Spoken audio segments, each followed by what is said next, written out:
Prandaj, Kutsi të nderuar vëllezër, sot që është në okupim,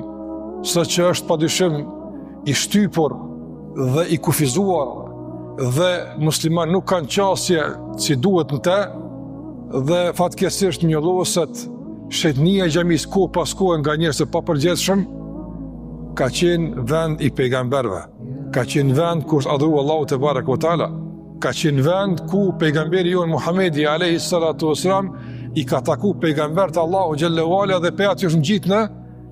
qiell takim me Allahun te barek ve taala. Andaj lidhja jon me këtë xhami nuk është në kuptim gjeografik, por është në kuptim shpirtëror, në kuptim fetar, në kuptim besimit. Besimi në lidhje me këtë xhami. Prandaj nuk është çështje që ka të bëjë vetëm me një popull që është rreth atij vendi, rreth asaj xhamie, por ka të bëjë me gjithë besimtarët kudo që janë në botë, ju përket ajo xhami. Për faktin se është xhamia e shenjtë, është xhamia e pejgamberëve të Allahut te barek ve taala, të cilën na ka mësuar si me adhuru Allahun te barek ve taala dhe si me i marr seriozisht udhëzimet e tij.